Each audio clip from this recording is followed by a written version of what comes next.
podcast co-host of All Walks of Life. And just let me just shed a little history. Ivona, actually, she created the name All Walks of Life. We was trying to struggle with a name for the group. And, and she came up with the name of All Walks of Life. Ivona, can you just tell our new members and our guests a little bit about yourself?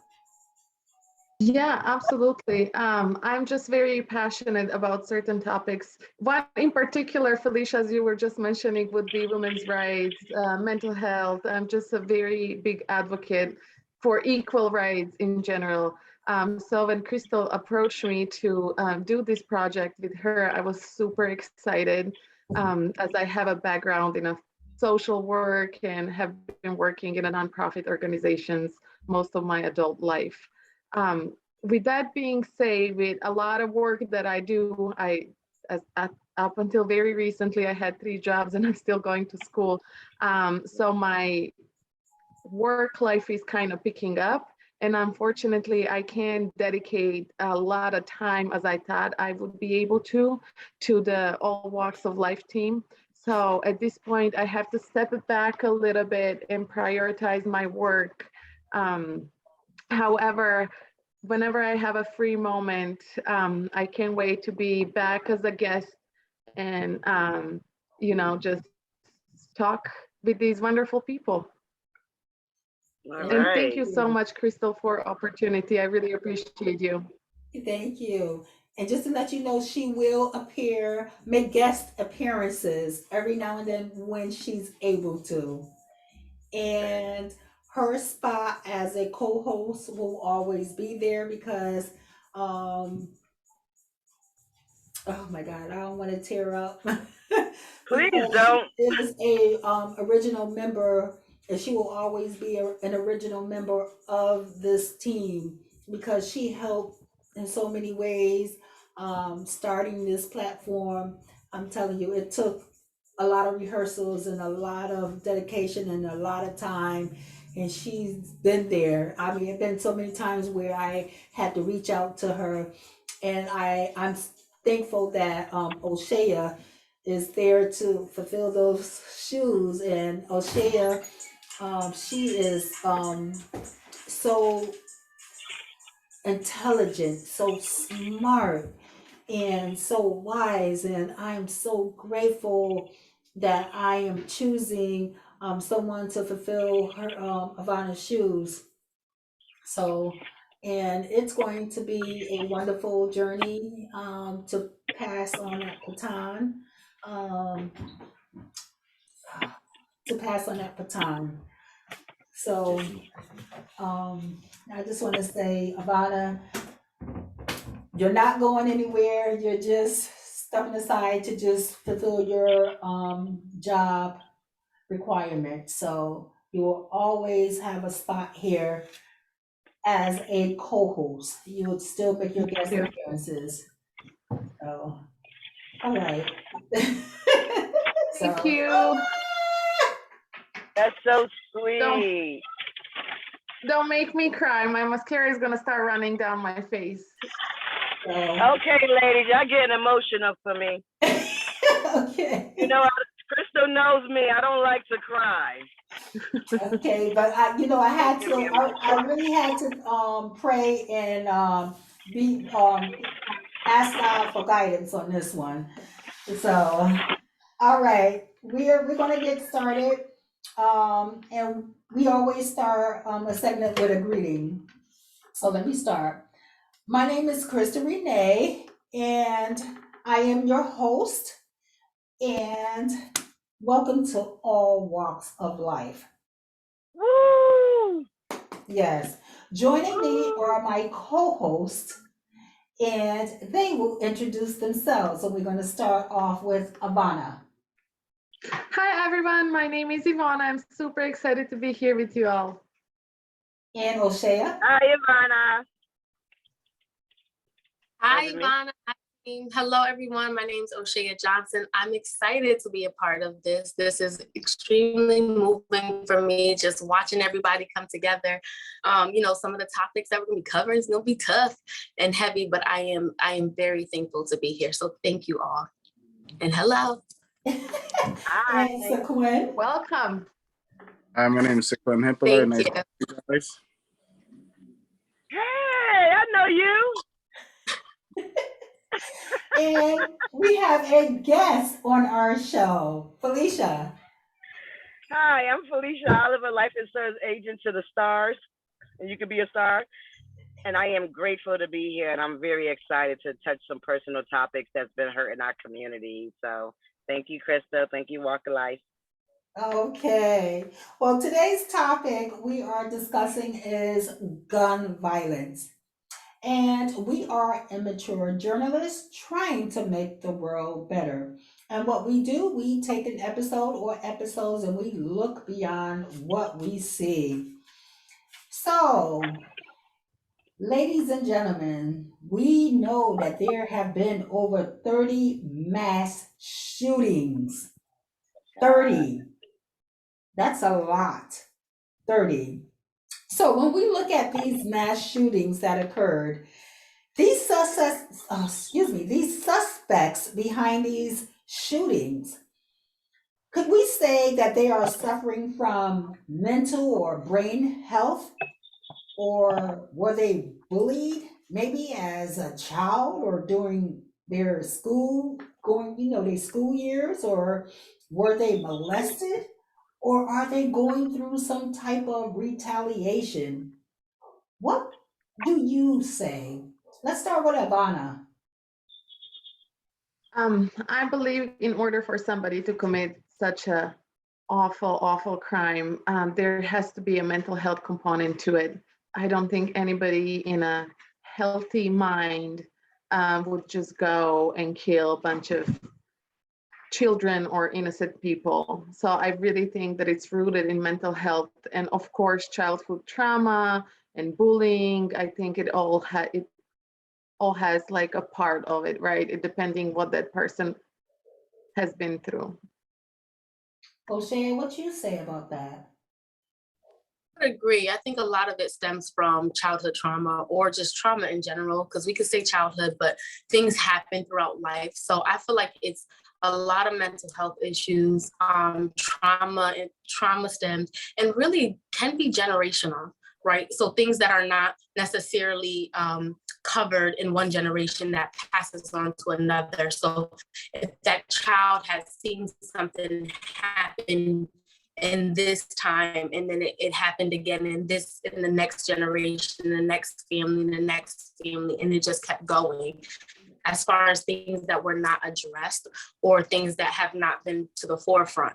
So I do feel that a lot of it stems from trauma. What is going on in that family dynamic somewhere else? Like, what triggered all of these emotions to then have these conflicting thoughts and feelings towards individuals who, you may not know, or who you have feelings against or towards.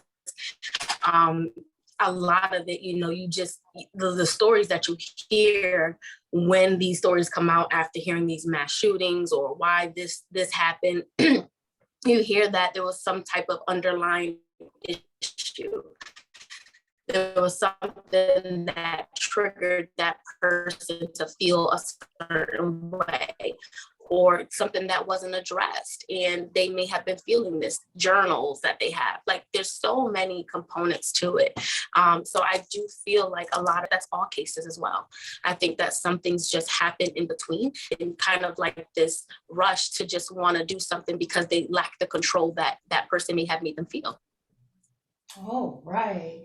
So Gwen, what do you think what's going on with these suspects in these mass shootings? Do you think it's a mental health? Do you think it's part of bullying that they faced during their childhood? Do you think it's they probably been molested or retaliation? What do you think? It's for me or Christopher? I'm sorry, Sequin.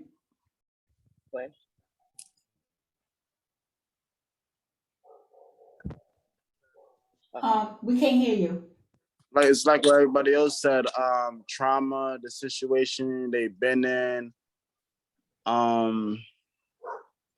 It could be health issues. It could be not mentally stable. And it could just, like I said, it could be the environment they're surrounded of the living, because everybody got their own different types of living environments. So they probably just condition what they know best is just to do, I don't know. Okay, Felicia, our guest. I feel a lot of everything that everybody said is pretty much right. Everybody's head on with everything.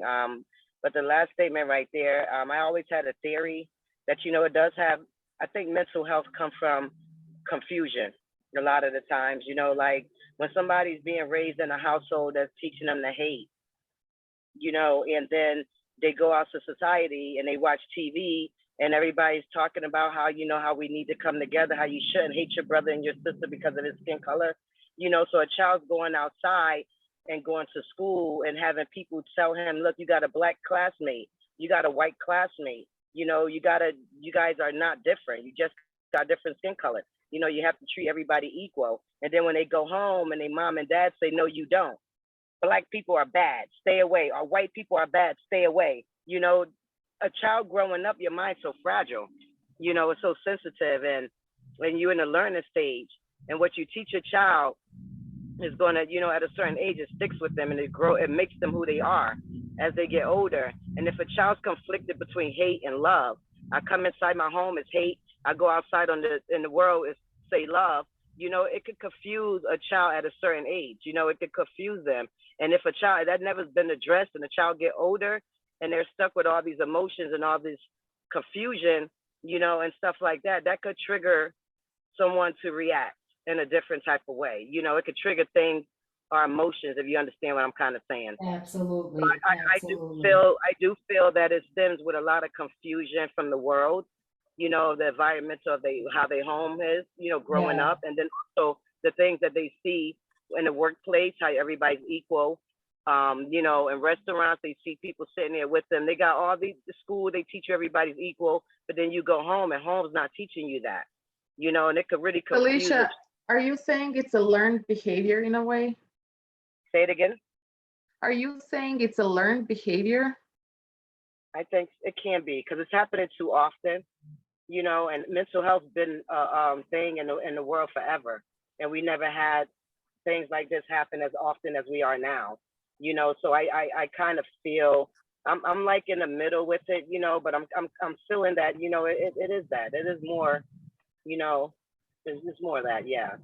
But you touched on something really good that stood out to me, which was there's so much going on around, so you don't know how to decipher. Confusion is a really, like, you hit it on the nail with the confusion, because a child's mind is so fragile.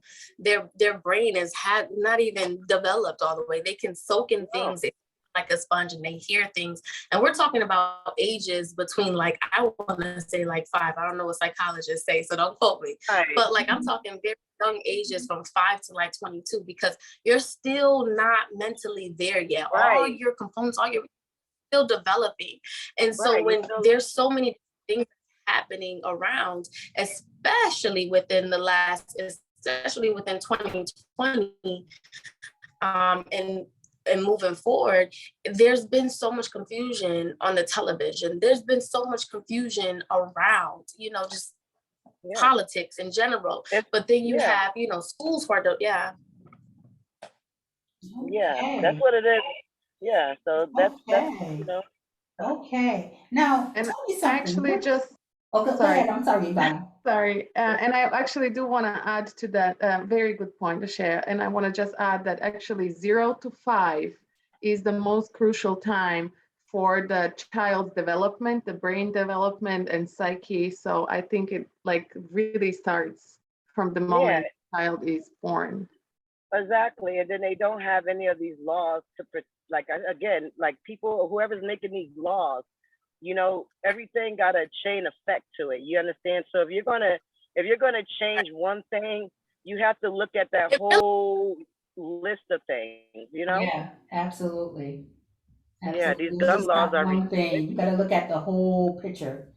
I agree. And like Go ahead, like O'Shea. no, Go sorry, ahead. You it's wanted to say okay. something, I O'Shea? just wanted to point out, right. Yeah, I wanted to say, Bonnie, you're right. It is 0 to 5, but it actually even starts when the woman is pregnant.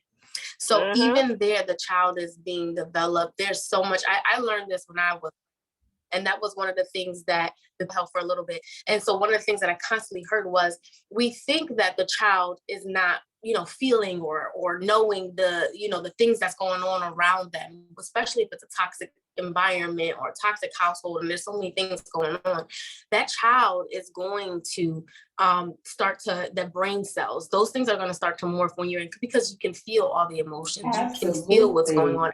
exactly, And you we can. learned that Yeah. during when we go through our So, treatments when we right. go, yeah. Yeah, When a because woman if you is look at pregnant, your whatever you feel, whatever you think, your baby can feel and think.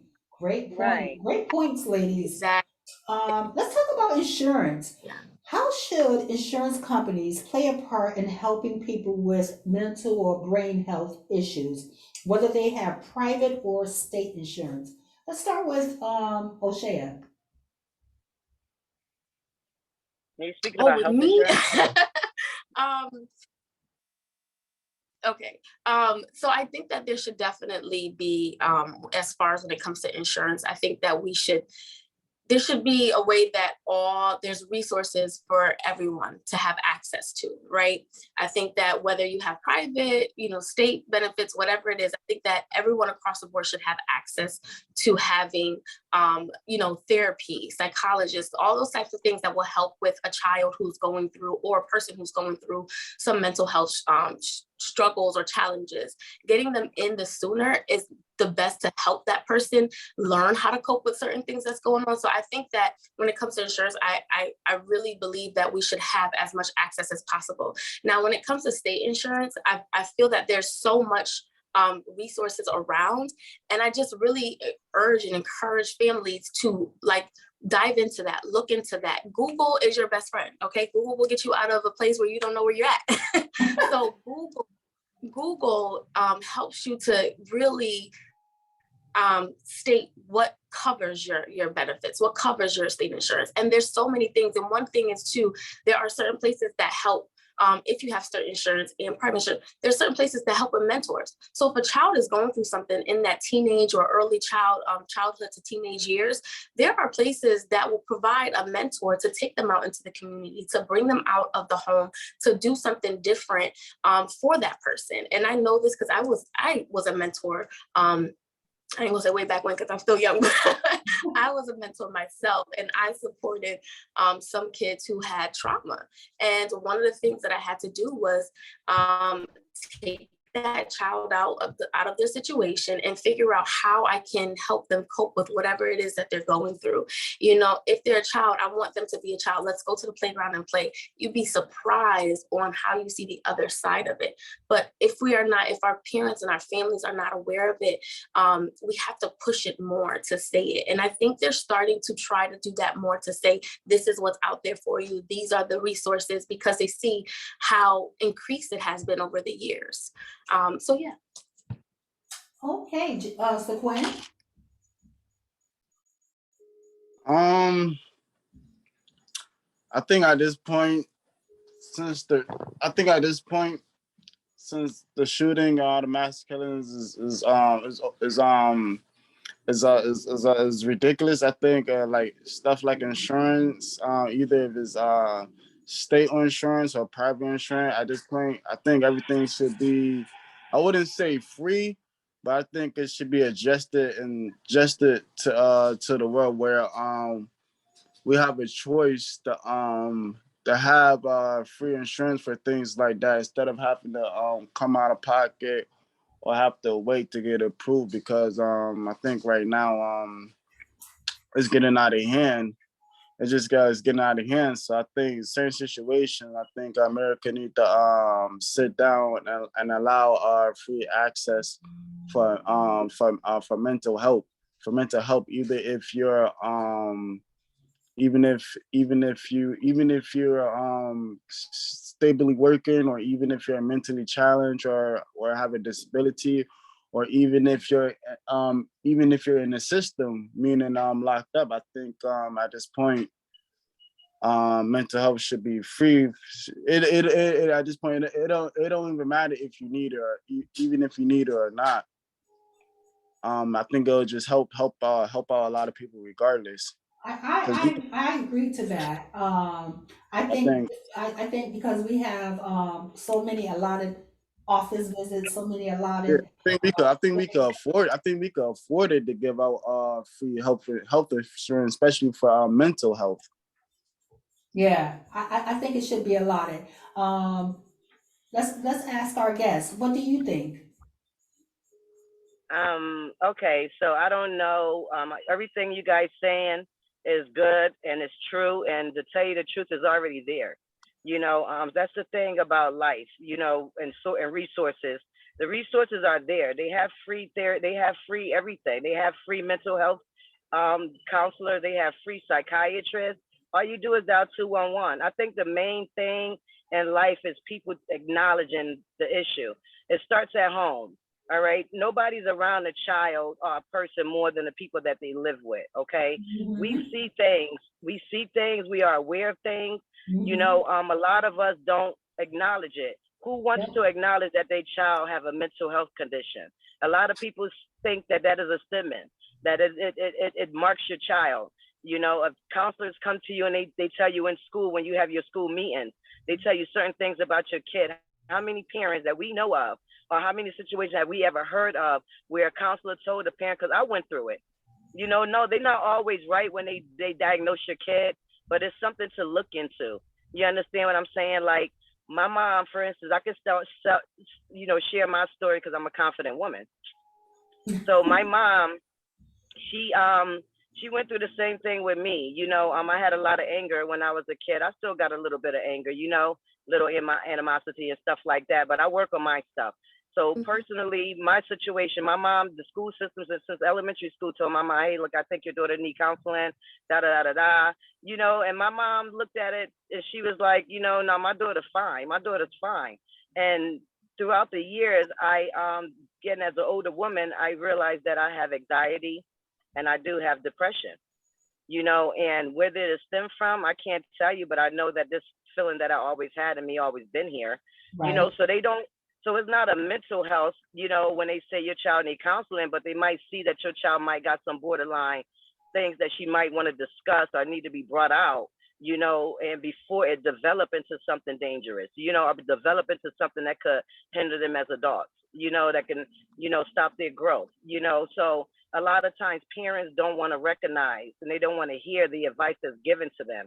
A lot of That is times so people don't true. want to, right, people don't want to hear the advice that's given to them. But if you dial 211, okay, if you dial 211 and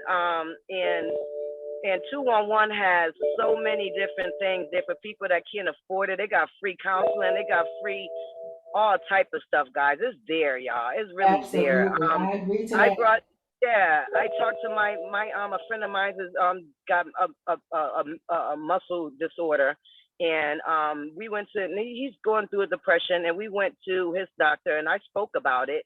I brought it up, and the doctor gave us a whole a printout sheet. It was like 10 sheets long, and each sheet had 6 different psychiatrists on it with free services all over the state of Connecticut. You understand me? So the help is there. Us seeking it, people wanting it, people acknowledging it. That's the first step, is recognizing that you need help. Recognizing that you have a problem. Right. We cannot stay strong by ourselves forever. There's things in life Absolutely. that's happening, The all the resources death is that we there. experience. Right, all the death, like me personally, I experienced a lot of death this year, major hits, major. And if I didn't recognize who I am and how things make me feel, I would be in a bad state right now. I would not be on the walk of life talking to you guys. You understand? So when I tell you that you just got to recognize what you're going through, acknowledge it, admit it, that's the first step. Then help and counseling will be your next seek. But you got to say, I need help. I need counseling, because it is there, guys. Free Yep. counseling is there. Free help is Absolutely. there. I It's totally agree with there. that. but you have to want it. There- Let's hear from right, Ivana. there's so much power. Oh, I'm sorry. Go ahead, O'Shea. I'm sorry. Go ahead, O'Shea. I'm sorry. I Oh didn't no, mean it's to cut okay. you I off. was just saying this.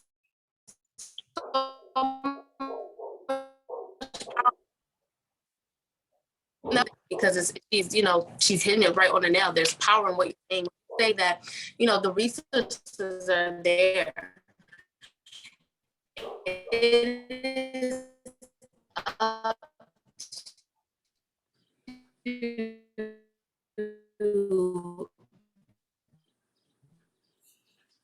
You're cutting off. You're Okay, it it is wasn't me. up She to is cutting off. Okay. family, it is up to the people around to be able to and let me seek the support. We have, it's like, I don't know, it's just a thing. Oh, the liar. Okay, we're good. Yeah, stop moving when you talk. When you move, you mess up your connection. So you got to stay still. you You might can have to say go it to over, O'Shea. Ivana. Let me try to. Yeah, go ahead and go to Ivana. Let me see if I can move somewhere else. Okay, we're going to hear from Ivana, and then you could come back and say what you said, okay? From the beginning. From the beginning. But we're going to hear from Ivana. So yeah, I agree with everything you guys have said. I think that Felicia, you had an extremely good point that mental health is just, there is a big stigma around it. And we don't want to be looked at differently from our communities and society, because if there is a mental health problem that we are dealing with, we are immediately labeled as if something is wrong with us. So I think that's why a lot of people don't reach out to get help, and they don't want their kids to get help. A lot of parents are in denial, unfortunately. But I also agree with both of you. Yes, resources are there. However, I think with a lot of state insurances, therapists go to school for a really long time, and they don't want to go and work for the state and earn little to no money and be overworked and have double of the caseloads that they want to have. So the therapists are changing. It's like a revolving door.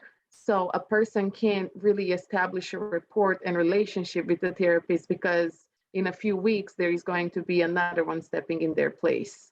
So I think that's there. There is that. I didn't experience that. I didn't experience that. And people that I help and that guide to counseling, free counseling, they didn't experience that either. I'm not saying that it's not there, but again, I really think that the main thing is people really saying, hey, look, I need to go. Is the resources easy to find a lot of times, to find that one psychiatrist or that one, counselor that you can stick with, like how you said they do switch out and stuff like that. Maybe that could be an issue sometimes, but like I said, I haven't faced that yet. I still have the person that I developed my relationship with when I was 16 years old, and I still have that person right now to this day. He doesn't practice. He does more private practicing now, but yeah, I definitely still have him that I can call and talk to. And it's been a lot of years. He's still in my life. He's still helping me, and stuff like that. He helped. I am the woman I am today because of his help. There's so many people that won't recognize that. They think that wildness inside of them, that crazy attitude, that quick violent response to everything, just that sensitivity, they think is okay. They think it's normal because you look around and you see so many people acting like that. They're not getting help. A lot of times people do base everything off of their environment. Oh, so this person fighting all the time, they not getting help. They don't call them mentally ill. I'm not mentally ill. I act just like them. When you got so many people around you that act like you, it makes you hard for you to recognize that you do have a problem. And that's one thing that I face. I have so many people around me, snappy, willing, ready to fight at the drop of a dime, crying emotional all the time. I mean, I've seen people like that around me, so I didn't feel like I had an issue. So I mean, that's a part of it in my book. That's a thing that I face too, my environment. And one thing that my counselor taught me, that if you want to change, how that saying, if you want to make a change, you got to change your environment.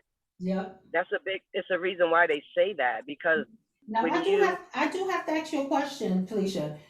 The counselor that you had for Mhm, so many years now that is mhm. still in your life, is he counseling you still, or is he just He's following my up on you from he's time to my time? friend. He's considered to now. He's a deep family friend to me right now. At Okay. this point, I consider him as my family, and yeah, I can pick up the phone and call him when I'm in a deep state. You know, I can pick up the phone and I can call him.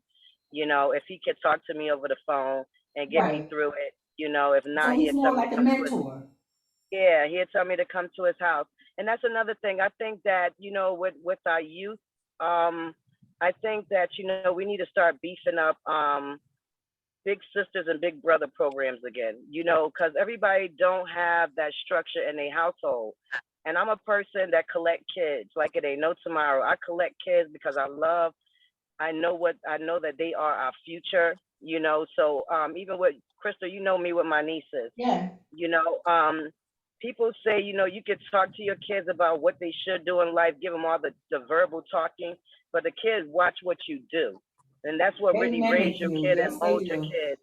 And I didn't think that I was a positive. I mean, I always felt like I was everybody, when you do stuff, you think you're positive. You think what you're doing is positive. And a lot of times it don't always be that positive effect, but you think that you're putting all the best energy you got out in the world, but everybody's going to interpret your energy any way that that fits their needs. But with my nieces, I used to be wild, bad, and everything like that. And I had to get it together because I saw that my nieces were looking at me. As I role was that models. figure, Yeah. right? And now I look at when I started waking up and I got it together. I got it together and stuff. And I look at my nieces now. I got an older niece. I'm an entrepreneur. So just in case you guys don't know, like I'm an independent. I'm a broker in a lot of different fields. And I didn't want my nieces to go down my path because I wanted them to go to school, get a job, get a career. It's easier. But again, they learn from what they see, and both of my nieces are entrepreneurs. One of them went to college to get into the medical field, and she just wasn't in her. She felt she had another. She's been raised a different way. She saw entrepreneur. She saw my lifestyle and stuff like that. And she liked money like I like money. So she wants to make money. So she branched out. She stopped going to school with COVID, and it gave her some time to think about what she really want to do. And I'm like, I sit back sometimes. I just take a step back and I look at my nieces and I'm like, damn, both of these girls, the two that I put the most in are entrepreneurs. Who's the entrepreneur? Me.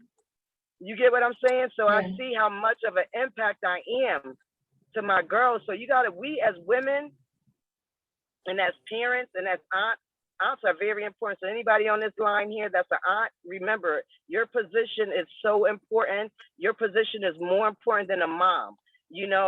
So you got to really watch what you do. I don't have children, so I don't have anything stopping me from being whatever I want to be. You know what I'm saying? As far as like, if I want to be wild, crazy, I could do all of that. I don't got kids, but I got nieces. I got people that's looking at me, and I don't want them to have that idea of life. You understand? So I watch Right. what I do because of them. So that's what I really think that a lot of times, if I see something wrong with my niece, which I did, I ain't gonna mention which one, but we found something that we didn't like and we addressed it. That we didn't go and brush it off. We addressed it, and my niece is who she is today because we helped her. We got her the help that she needed to Right. develop herself. So again, I'm going to always stick with the fact that we got to recognize what is going on with us, and we have to seek help. It's there. It really is there, guys. Okay. Oshaya, I feel like what I hear. did you want to say something? Because I know now you're more in a stable place. Did you want to recap what you said? Because we couldn't hear you the first time. I apologize, ladies. Sometimes it's working. Yeah. Okay. So I was saying that sometimes my connection can be but what I was saying before was that there was power a lot of things that you were saying. But what I hear you saying now, so what I'm saying now too, is that it really takes a village. It really takes the environment that's around you, who you surround your children around, and the people. And if there's something going on in your personal life as a parent, right? But you say, you know what, I'm not the best suitable for this right now, or I need another outlet. I'm gonna bring her auntie in, I'm gonna bring her cousin in, I'm gonna bring this person in to give them the outlet to be able to see life in a different way, in a different perspective, right? And that is that it takes a village. It takes that type of strategy to say, you know, what is it? Who do you want to be as you grow older? You know what I mean? And doing the things that I'm doing. But what is that? I need you to channel those things for yourself and to see it. And I'm glad that your niece had the opportunity to go to school and try and see what fits her, what works for her, what doesn't. Because it could have been the best thing, but it could have been, you know what, listen, that might be my lane, but maybe being an entrepreneur in a different lane is I'm telling you to stop. You got to stop moving when you talk. So I feel like just having, again, those motivations, those people before, it's kind of like there's no. Okay, let me see. Unfortunately, your connection is still unstable. Yeah, every time you move around a lot, Okay, so we have a still body. I'm gonna have to use that still body. Stop moving my hands, like I'm tuck my hands under. But you made a lot of great points, and one of the things that I heard you say was that, you know, we can no longer make excuses for the resources that are out there. It's up to us. It's up, when I'm saying us, but it's up to parents, it's up to families to recognize, you know, the things that are out there. And one thing is, you know, I concur to that. Like I feel what you're saying, but I also feel that in other areas, some people don't know, you know, but it is an excuse to just kind of just sit there. If you see something going on in the child, if you see some differences, it's a matter of asking for help. And Ivona, I have a question too, and then I'm gonna give back the question to Felicia. You were saying that they switch out with therapists, right, with social workers. Is that in individual settings, or is that like, what do you mean by that? Is that like if a child was going to a therapist, they often switch out? Because I have seen that before. I've seen it happen a couple of times, but I've seen it in a group home setting, not necessarily if the child was going individually to seek it. Is that kind of like? Oh, yeah, what I was referring is if child is seeking therapy with state insurance. So a lot of state therapists who are working for the state and not other nonprofit organizations, they're not really getting paid and they are being overworked. So if, let's say, their caseload should be 40, they have 80. So once they gain a little bit of experience, they leave and open their private practices. Oh, I get what you're saying. Yeah, I get what you're saying. But Oh, okay. I get you. Yes. Yeah. Okay. That does happen. Yeah. One and more then thing. I had a question for Felicia. From the experience that you had from working, from having someone, am I breaking up? A little bit, yeah. Yeah. You're clear now. Go ahead and try to ask your question now. Sounds like you're clear. Go ahead, but you're clear. Go ahead. Oshaya?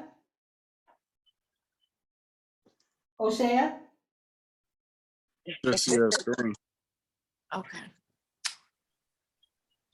I think your screen is frozen. Okay, you're there now. Go ahead. All right. So I think what happened is I had my Wi-Fi disconnected and I was using probably whatever other Wi-Fi. So I'm sorry. Okay. Hopefully it doesn't do it again. I just checked my settings. But what I was asking is, Felicia, I'm breaking up still? No, you're fine. You're good. Oh, okay. So from So Felicia, from your experience with having a counselor, like how has that helped you throughout? Like, do you feel like it was truly beneficial for you to have somebody in your corner? Like you mentioned it a little bit, but do you feel like that was something that was really like supportive? Like it helped you to reach the milestones, it helped you recognize certain things? Because I think having an example, like from what you're saying, to have somebody like that, I think it then goes to prove what we're saying at the same time of how we can, how resources and supports can help. Right. So for me, growing up with a huge family like myself, you know, like, okay, in the family, how everybody say the same thing about a person, you know, like they be like, oh, that's the crazy cousin, watch out. Or that's the bad cousin, watch out. Or girl, that cousin right there, she'll start some, watch out, you know? And then you start to have the whole family looking at you as that person. And it makes you feel alienated in your family.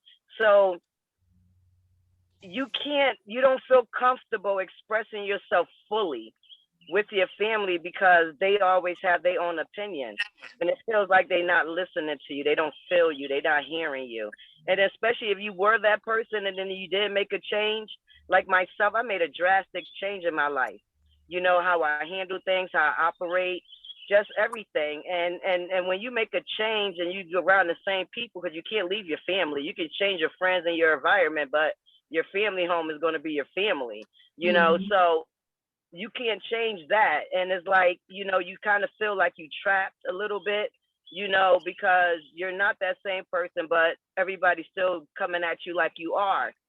Now you got to fight your change. Now you implemented your change in yourself. Now you got to fight to put it out in the world. You got to fight to put that new energy in the world over the energy that you had already. You know what I'm saying? So it's like, that's a struggle. That's a major challenge. But I tell people right now, it's worth it. That's the most worthy challenge in the world that you could ever do in your life, is to put if you change and you got new energy, put that new energy out there. And that's what counseling taught me, you know. So having that counselor, I had somebody I could speak to that didn't judge me, that didn't have any expectations on me, that didn't have any old, you know, knowledge of who I was, you know, or anything like that. I told them about me. I told them about the things that I have been through, the things that I have done, how I react to certain things. So he knows of me, but he don't have any, you know, like real like evidence. You know, he just know what I'm telling him. So he hasn't been tainted, you know, in a sense of what is what I'm trying to say. Like he hasn't been tainted by anything that anybody else has said to me, because I'm the only person that he knows that know me. Right. You know, so him being a stranger, me being able to express myself fully, you know, if I hated somebody or they made me feel like I really don't like them, even if it was my parent, you know, if I had a feeling with my mom or a feeling with my dad or sister or anything like that, I can express that to him. I can tell him and I can feel that he's there for me. You know what I'm saying? And that's the difference when it's not the fact that we talk and communicate with people around us, you know, tell them how we feel, tell them if we sad about things. That doesn't matter, you know, because a lot of times you don't feel like that person is your person. You kind of get what I'm saying? Like that person listening to you, but they got their own judgment about what you're saying. You feel me? So it's not like it's not like you feel like they really hear you. You know, talking to a stranger, you able, you know, one, he don't have no reason to give you any opinion other than the one that's going to help your situation, you know, because he's here for you, you know, and so you talk to him, you get to express to him, he's a stranger, you know, you don't, when you talk to a person you don't know, like if you get on the phone with a person over the phone and you don't really know them and they talking to you, because I sell life insurance, I get people all day. I got 10 different states that I work with, and I sell people all day through the internet, and I tell you, man, sometimes I'm just like I'm a counselor, you know, because I'm a stranger to them. They could tell me anything that they probably couldn't tell nobody else because they know, like, I'm a stranger. Like, you're not going to wake up and see me tomorrow or worry about me telling your friends or worry about me gossiping to your brother or worry about, you know, so it's like having a counselor, having an outlet like that is a positive thing. It has brought so much joy to my life. It made me be happy with myself. You know, I didn't look at myself as being the black sheep. And I know people heard that terminology before.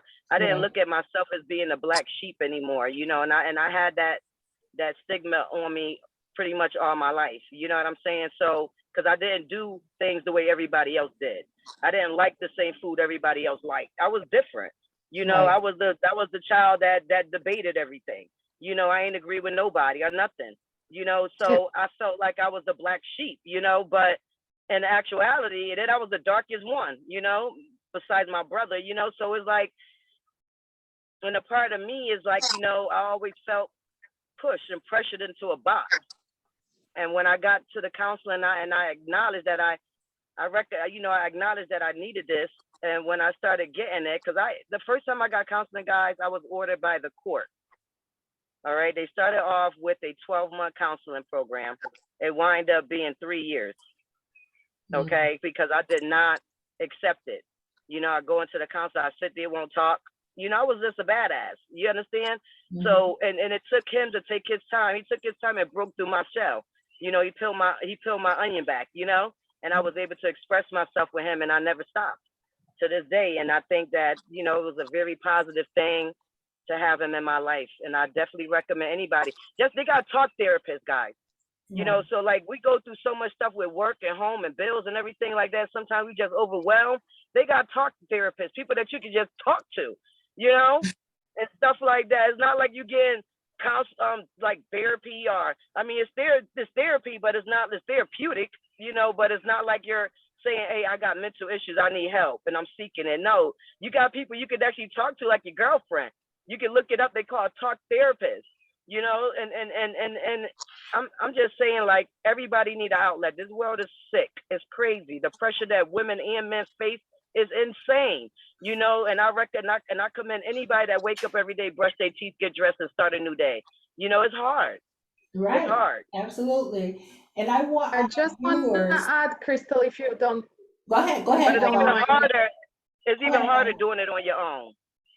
You know? Yeah, I thank you so much, Felicia, for sharing your story. I think this is so beneficial to a lot of people, just hearing your experiences. But I do want to add that therapists are, you know, trained professionals who are there to give you a coping skills to push through the struggles that you do have. And one huge thing is that, you know, they keep those sessions confidential, and they're there without any judgment. So I admire the relationship you have with your therapist, and it's so amazing that you have had the same person for so many years.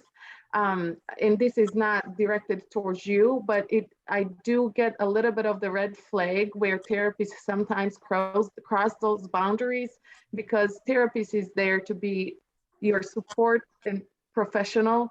And I think that it's very important for them not to cross any lines, meaning what you were referring to before, that you consider him as your friend right now. And I totally get that your relationship with your therapist is totally different. But just for the people who are stepping new into therapy, I do want to emphasize that it should definitely just be kept professional. And there shouldn't be any boundaries where crossed in a way, if you guys but know what I'm saying. Yeah, even when you look at professional, right? They have a terminology called professional relationship, right? Absolutely, Every sure. interaction with a person will always be a relationship on some level. You understand? Of course.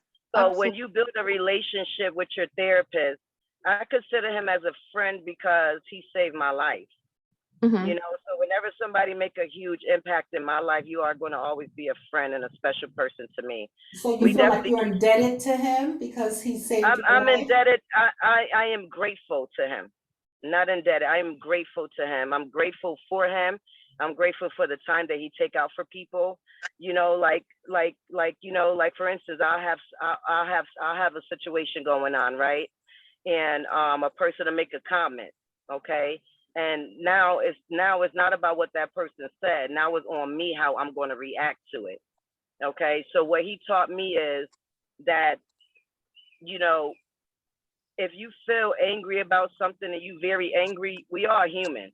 So when you get very angry about something and you really angry, you know, don't make a decision. Don't speak to anybody today.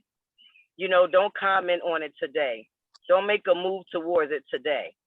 Okay. You wake up tomorrow and you still feeling like, okay, I need to really address this situation, Now, if you slept on it and you still wake up and it's still on you, but you know, the anger kind of went down a little bit, but you still got that feeling, you know, you're still upset about it, you know, then, you know, at that point right there, when you feel like you got a positive response or a positive approach to the situation, then you approach it. And that's one thing that he taught me. I used to be one of them people, I'm gonna snap right now, you know, but he taught me how to step back, sit back and listen, you know, think about it, figure out what you really want to say, you know, about the situation that's not going to make it worse. You know, that's going to worsen the situation. So, but yes, every relationship that you get into in life, everything you get into in life is going to be a relationship. What we're building right now in this podcast is a relationship. Once we get off this phone today, we are going to feel closer to one another. You know, so it's not going to be unprofessional. You know, and I do understand what you're saying, keeping a professional boundary. But I look at my therapist, anybody that's going to get into therapy, you are going to have a relationship with your therapist. Definitely keep it professional. There's going to be a professional relationship. You are going to feel at some point that this person is your friend, you know, at least that you're going to feel comfortable enough to feel like, you know, put them in that category, a professional friend, if you want to say, you know, put them in that category because. Nope, sorry. I didn't mean to cut you off. If no, that's all I was saying. Yeah. I hear both. I hear from what both of you are saying. And I think, Ivona, professionalism is key. You know, you do have to maintain a certain professionalism, but this is what I would say to professionalism when it comes to therapists. I have to trust you. I have to know that as I sit down in your chair, I don't care about your professionalism. I care about what I have to say. I care about how you're going to help me through this. You can have your professionalism, which is, you know, maintaining that confidence and that structure. But there are too many different styles of therapy. There's different therapists out there, and I've seen many different ranges. And, you know, I always love that there are those who are very creative. There are those who, you know, keep that, you know, this is what we have. This is our time, and this is your time to, you know, get it. But I think what I'm getting from is the growth. It's being able to help you continuously grow during your therapeutic process. But one of the things is that I feel is that there has to be trust. So there does have to be some level of relationship with that person, because I look at, you know, many people. I have so many friends who are therapists. It's crazy. Like, I have all my friends are therapists. And one of the things that I see is that, you know, they're constantly saying, I have to build a relationship with my client. I have to build a relationship with the person that I'm working with.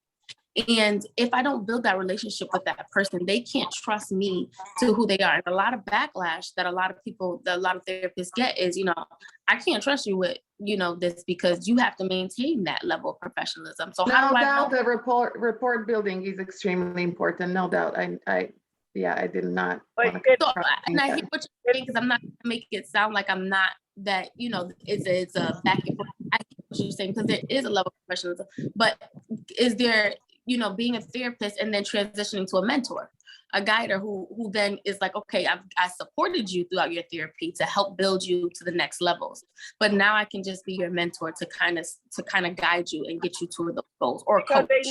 they know what you need at that point. They know, okay, so counseling part, we pretty much got you scheduled. You know how to handle things now.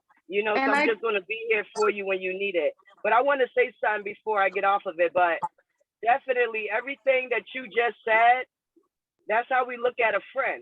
Those are the characteristics that we look for in a friend. We look for somebody that we can trust. We look at somebody we can confide in. They ain't going to tell our business to nobody else. You know, so and so everything she just said was basically describing what a person looks for when they call an individual a friend. So that's why I consider my therapist my friend, because he is going to have all of those qualities that young lady just mentioned. And if you look at it in life, when we look at having friends, those are the qualities that we look for in our friend. So that's why I say my therapist is a friend, and everybody's therapist will eventually become their friend because of the things that we expect from our therapist.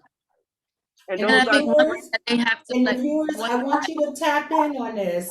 I want to hear the viewers' comments on this. I want the viewers' comments on this regarding a therapist, and should a therapist be stay professional, or should a therapist be a friend?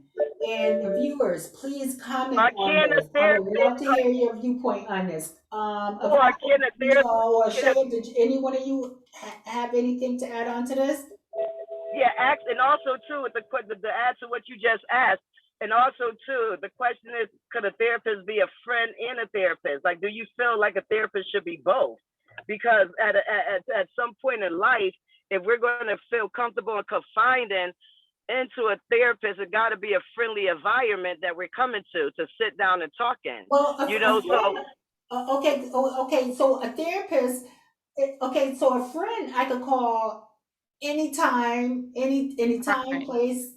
You know, a therapist would only allow you to call him or, excuse me, him or her during certain times. I right, mean, if I'm you not going to cross call that my line with a therapist, they'll tell you in a minute, look, don't call me at this time. This is very inappropriate. And they'll let you know now you're in your feelings.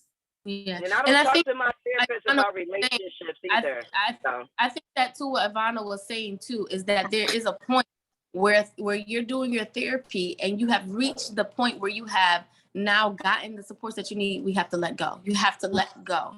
And I think And that's that's too letting part go of to friendship, correct? right. And I think that's too where that again, I think where you are coming from with that professionalism is that at some point there is a let go, right? And it has to be a way where it is a separation to say, I've provided you all the tools. I have given you all the things that you need to work through whatever is going on. And now I need you to apply it on your own. And so I think right. that's when things can get a little blurry too, as far as how much do we as therapists, because they do have their own time, limit in scheduling and how it goes. And I think that, I'm not too sure because I'm not a therapist myself, but I do believe that there's a certain point in time where you say to the person who's on the other side, okay, now that you've gotten the skills, you've gotten the supports that you needed, now we have to, allow it to separate. Implemented. Let you Right. go, right. And I So I do, also, it's definitely no, go ahead. I'm done. thank you, sorry. I also feel that I don't want people who are listening to this and maybe they feel lonely, they're depressed, and they're just simply lonely. And I don't want people to go seeking therapy because they're lonely and they're looking for friendships. And I'm not, again, nothing that you said. This is not what you said, Felicia. I am just But saying, you know people can't take it like that, so I'm glad you're clearing that up. thank you. Yes. Okay. That's very That good. was You're clearing that up. pretty juicy there. Now wait 1 second. One thing I'm gonna add. So when she was saying like there's at some point there's a time to let go. All right. So for instance, drug and alcohol programs, right? People that go to drug counseling and AAA, they could be, so if a person clean off of drugs for 35 years, do you feel like they should still go to meetings? It's been 35 years. They never got high. They never drunk any liquor. They've been 100% clean. Do you feel like they should continue to go to therapy?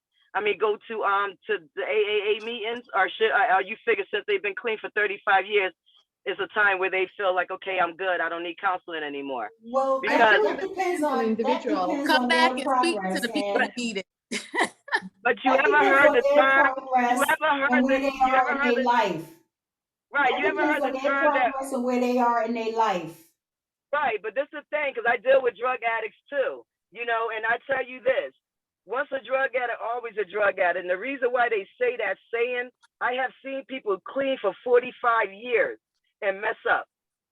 You understand? So there's never a point in life where you're supposed to let go. Letting go is when you feel like you no longer need it. So just because you don't need intense therapy like you did in the beginning, but there's still moments in your life where you're going to be in a situation where you're going to feel, timid or angry or feel like reacting, because that person that you are, that person that you was, that you changed, that person's still inside of you. You might have put her in a little box or locked in a cage. She's in there rattling that cage every day. You understand? And it's like you got to just tell yourself that bitch staying locked up. You're not coming out, but you still got it there. And it could be one situation that triggered that person, and that little person inside you is locked in that cage figure out how to pick that lock. You understand? And get out on her own. You get me? So counseling is something that's needed if you feel like you still need it. No matter how long it's been. If you feel like you still need that person to call, that person should be available for you to call. A person should be available. The resources should be there. There's not a time limit on your therapy. There's not a time limit on your healing. There's not a time limit on your addiction. There's not a time limit on anything. And I think that a lot of times people make people feel like my cousin lost his son, and he's like, everybody want me to grieve the way they want me to. They feel like I should be at this point right now.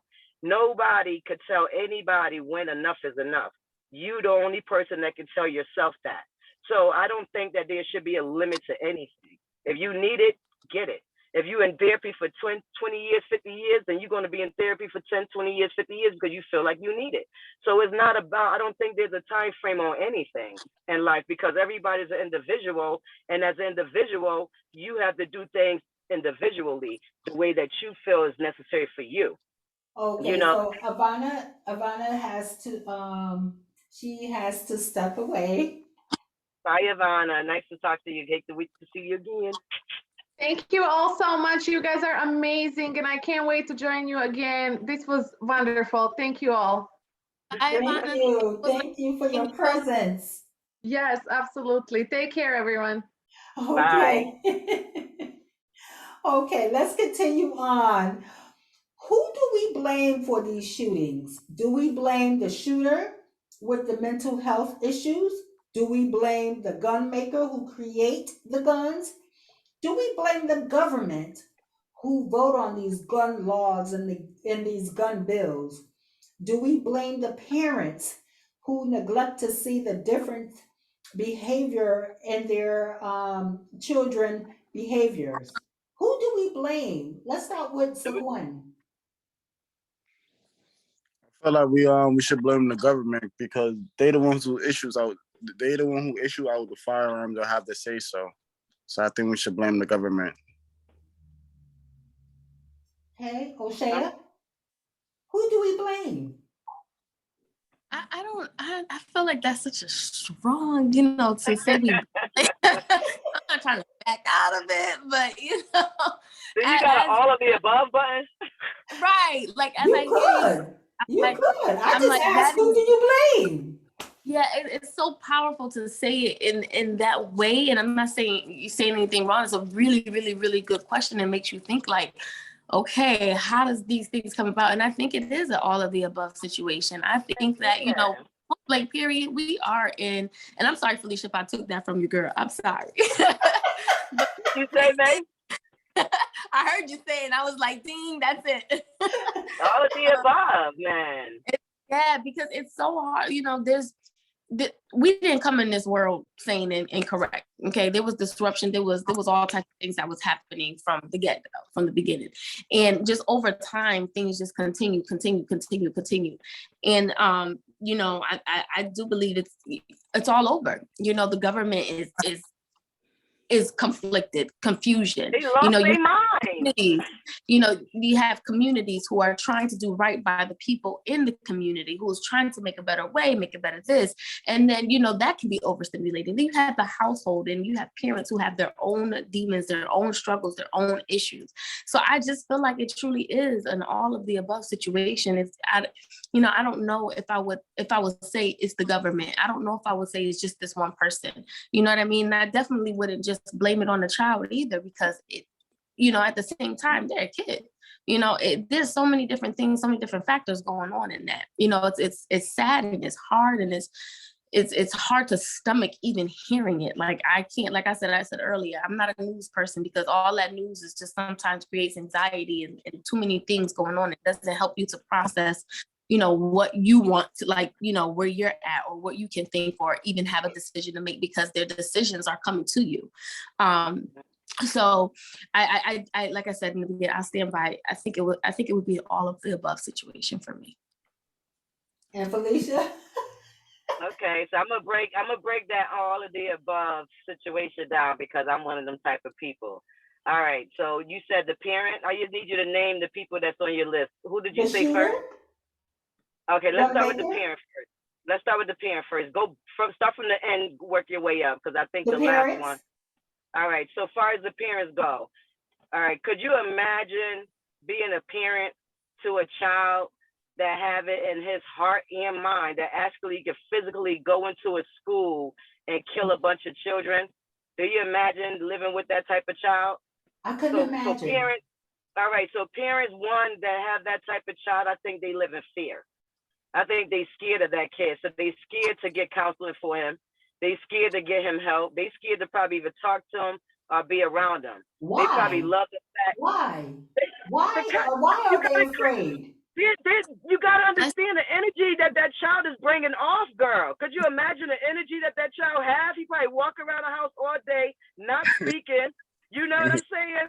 You know, locking himself in the room, probably torturing the family animal. You know what I mean? Probably torturing the brothers and sisters. You know, probably the parent probably scared to even drink out the fridge. She probably got all her beverages in her room because she might think the child might poison her. You know, you got parents that scared of their kids, especially if they acting like serial killers. You understand? You got to imagine the type of energy that child is bringing around that house. Okay, so if a child never in their life, because you know most parents get on TV and say he never showed this type of action before. That's bullshit. Normally that's what we hear. Well, I'm gonna say bullshit. I'm gonna call bullshit like this, and I'm gonna get y'all gonna say bullshit when I'm done. All right, you're in a relationship, right? You know your man, right? You know if your man capable of cheating, right? Right. You know you got a dog, right? Right. Whether we want to recognize that we got a dog or not, we know we got a dog. You understand me? Right. All right. Same thing with your kid. He might not be he's not torturing animals and stuff, right? But he might be self-mutilating himself. He might be doing little things around the house that make you go, because there's no way that you are around the child 24/7, one that you birthed, that you know. And you telling me that you don't got now one little tiny little increment that this motherfucker might be crazy? One little thing? Come on now. That I'm not going to believe. Now, was there big red flags throwing up? No. But have there been moments where you looked at that motherfucker and be like, hold up. Okay, but you know what? We got to watch our language on YouTube. I'm sorry. Okay. You know, so you get what I'm saying. You know how I am. You get what I'm saying? Like, you sit there and you telling me that you're around this kid you birthed this baby. And you telling me you can't see one little thing that might say maybe I need to get my child some help, you know, or some type of anger that he presents something. He did something that made you go, you know? So a parent to me is a parent could be a victim and it could be a accomplice when it comes down to a situation like this. It depends on how that child vibe is, you know, so and how that parent is. That parent is and I'm not being racist. I got a lot of white friends, so please don't take this as racist. I love my white people. I love all people. But I do know that white mothers are different from black mothers, you know, in a lot of sense. And a lot of times we growing up, we have seen, or even going to the stores, we see how white kids act with their parents. And if we try to even do half of that stuff, that's not going to work for us. It's not going to end well, you know? So I think that a lot of times it comes with the sensitivity of the parent, you know, how strong they feel, how much strength they have, or how much power they have over their household. You know what I'm saying? Sometimes you can't control these kids, you know, black or white, you know, you got kids that you just can't control. And that's when you need to try to get them some help. They have places where you can actually call and you can have a person taken without their consent. You can have a person taken from their home and put into a facility without their consent. You know, okay. so let's talk about the government. Now the government is just all about the money. You know what I'm saying? Everything's set up to make money. You feel me? So they're making money off these guns. You know, that's been the foundation of America. People don't understand this country, most all countries are built off of war. So the way that they look at things is not how we sitting back looking at it. you know, because we're in it. We're getting the gun violence around us every day. We having our kids killed every day. We having these mass shootings every day.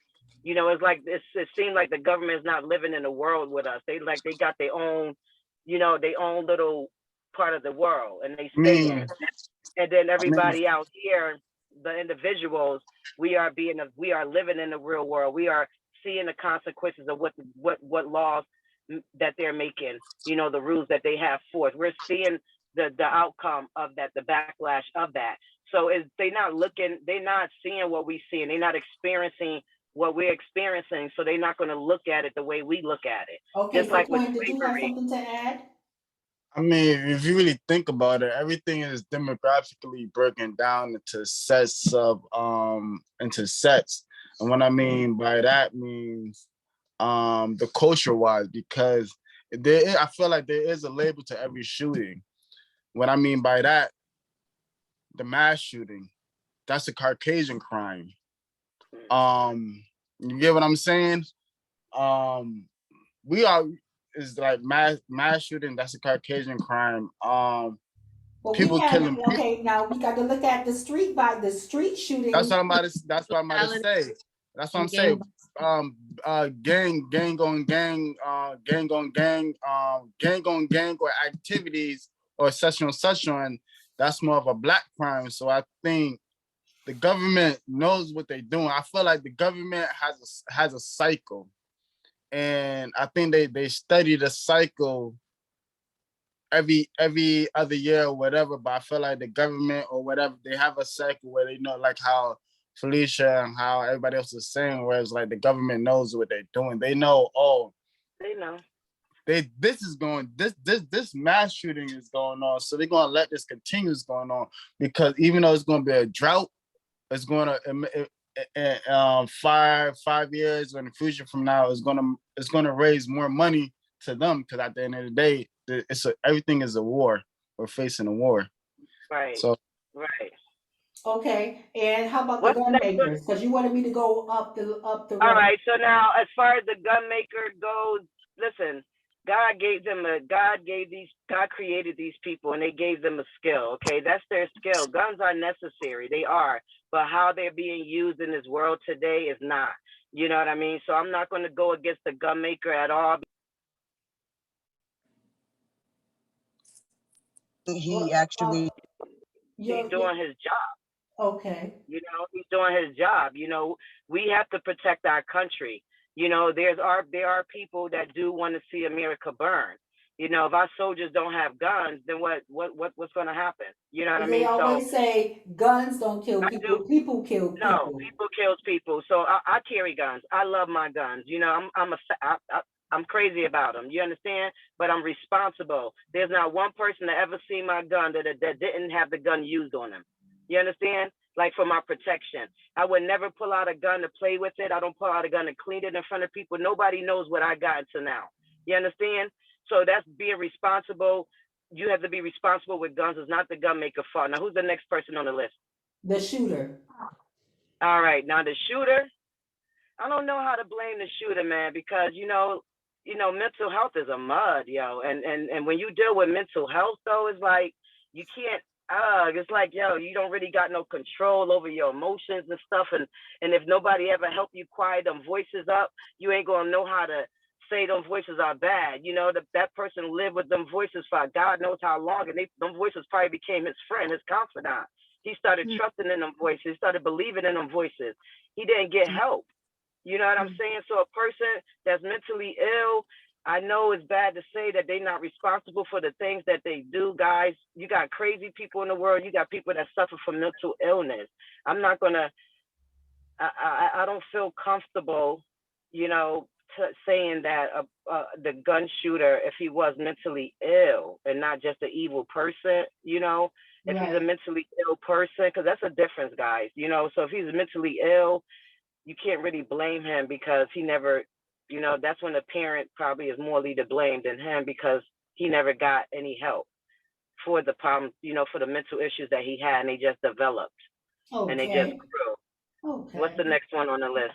That's it. That's it. Now, well, you ain't say nothing about the gun shop owner, because that's the problem. Well, All right, so now the gun shop owner, because there's a time limit on this. I'm gonna We be have to quick. move Okay, on. so the gun shop owner should have the moral obligation to look at a person that come in to purchase a gun and say, what the hell? This guy that shot up Texas, right, that did the shooting in Texas, he went to that same gun store in 1 week. He went one day and got and purchased a rifle. 2 days later, he went back to the same gun owner, to the same employee at that shop and purchased another rifle. This kid is 18 years old, or 16. Yeah, that should have been a flag. Hello. So I think that gun owners, that gun shop owners carry more responsibility than a shooter, man. Okay. That's And my opinion. and this question, and we already know now that you own a gun, but would you want to own a gun for protection? We all know you have protection. And would you think owning a gun would be adding to the gun law we are trying to correct or change? Repeat that question. Can you say that last part again? I'm sorry. Yeah. Would you think that owning a gun would be adding to the gun law we are trying to correct or change? So you said, do you think that a gun should be added to the gun law that we're trying to protect or change? Well, I'm gonna say it over from the beginning.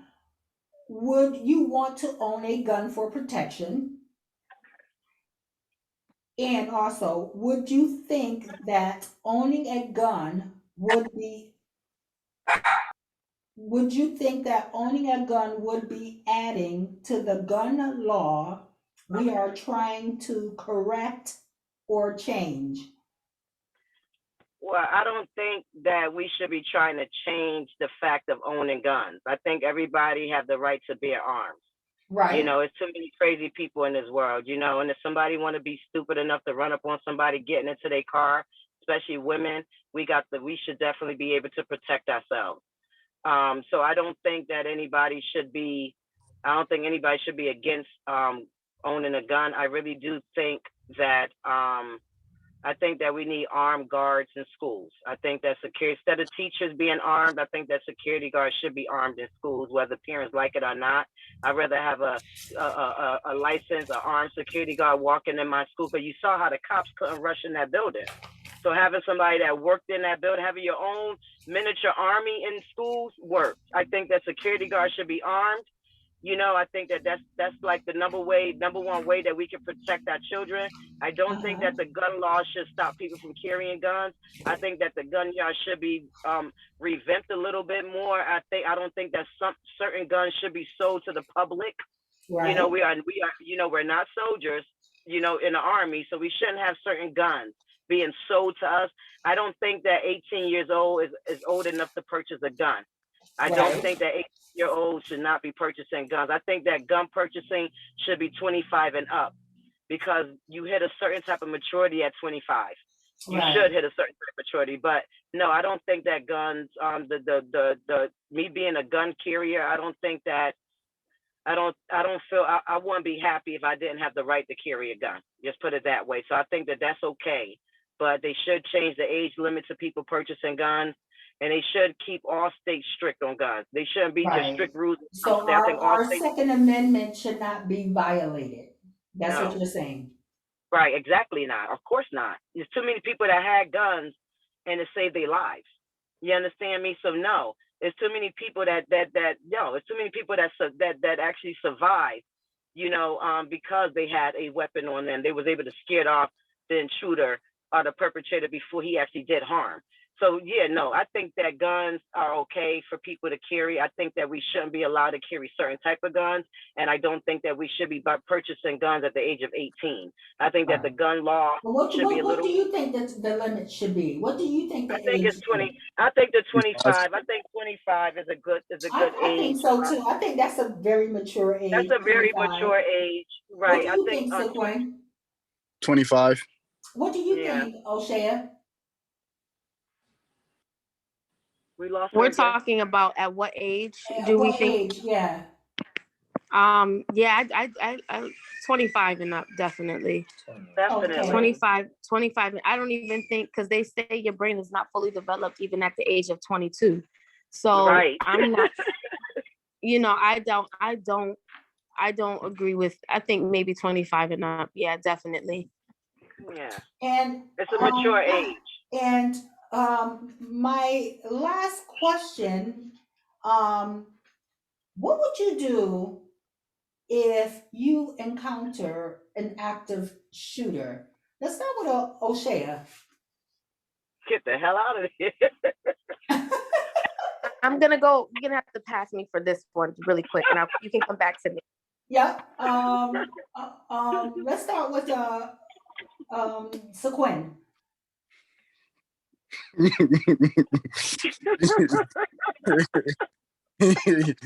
Two things: either get out of there or I don't know. Shoot, that's it. I mean, You got to get more of a situation, Crystal. That's just the question. Like, what type of situation are we? like I said, some Well, people. we already know an active shooter. I don't know. If you're in Some the people. grocery store or in the school or even on your job.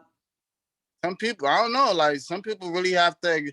It's hard to say because some people could talk about it, but sometimes you really have to experience that all With type your of adrenaline. situation. Yeah, you really have to. You really like if you've been traumatized, I feel like you have an escape plan. But if you never been traumatized or even seen some action, and I'm not even gonna talk about no movie, then you might not know how to maneuver. So I think the best thing to do if you're not, especially if you're not active, the best thing to do is you better follow what the people doing. I don't know.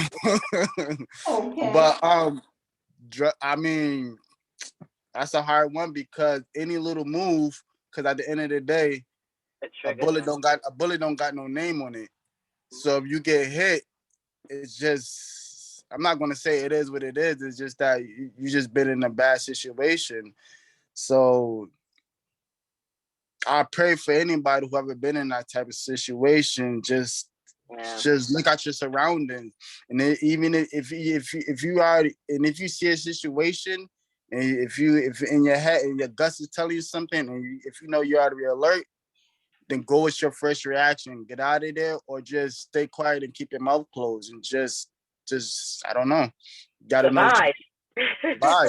Okay, so Felicia, what would you do if you encounter an active shooter either in a store, attending a function at a school? What would you I do mean, if you encounter an active shooter? I don't know. Could fireworks be considered as an active shooter? Because I had a bunch of rockets shooting at me the other day, and I hauled ass. I mean, I hauled tail, but that's a joke, though. But I don't know. Active shooter. I have been in a situation like that. I've been outside talking to some friends from my old neighborhood, and broad daylight. It was a live drive-by shooting. Bullets flew right by my head. And what we did was like the guys just dropped me down to the ground. They all just jumped on top. One guy jumped on top of me, and the other guys, we were behind a car. We had a car in front of us, so we kind of like dropped down where the car was. Other guys kind of like got on top of me, and the other guys that weren't blocking me, they were pulling out guns. And they had their guns out. So I mean, Okay, because we want a time limit. O'Shea, what would you do if you encounter an active shooter?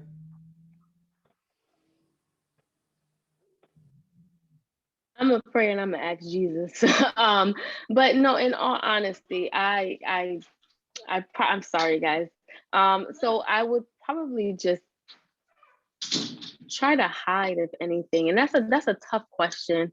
It is a tough question, but I would think to honestly just look through my outlets of where to escape.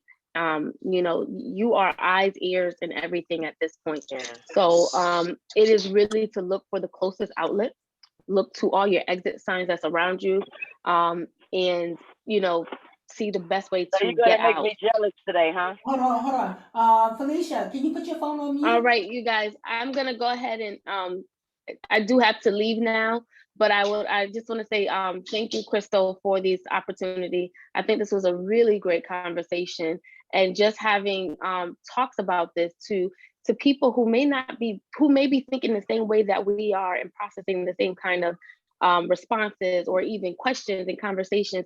I think it will help someone out there to be able to say there is a chance for me to gain resource or have an outlet for my child or for me or for myself or whoever it is that is in that circumstance or in that place. I really do think that this is very helpful, and I think it will help those out there who need these supports. We're talking about it, so there's power in what we're saying. So hopefully it gets to the people who need to hear it the most. But I'd like to say thank you all. Felicia, thank you. And then I'm sorry, thank you. I want to say your name for me one more time. Saquin. All right. Zaquin, sorry. All right, it was nice meeting you. And thank you all so much. Thank you. Thank you. Okay. And that all is right, our y'all have co-host, O'Shea. She will be joining us from now on. Hey! This was fun. All right. This was fun. I like it. Work. All So this will air tomorrow at 11 o'clock. Okay. All right. All righty, y'all. Okay. Okay. So we're going to continue. So for active shooter, so what we have to remember, we have to alert and inform as many people as possible. We have to go to a lockdown, go to a room that can be locked and barricaded. Barricade doors and windows and silence all phones. Put your phones on silence. Inform the police, dial 911, give details of your area, of everything around you. Counter. So that means if you have to counter the shooter, that means that you engage in him. You throw, if he come into the room where you are, you throw whatever you can, you pick up whatever you can, and you use that weapon against him. Okay. Can I also say something, Crystal, real quick? I think that with the craziness in the world, I know it might be like too extra for a lot of people to do, but if you're going to go to a public event, guys, I think that the best thing to do is to try to make sure you know where your exit points are. Great and point. And I was just going to get to that. Yeah. Be familiar with your exit places. And when you walk into a place, look around and see where you can escape. Look for two escape routes. And also, like Felicia said, know where your exit routes are. Get familiar with that. So we will have these resources they're available on our All Walks of Life. I'm going to share some.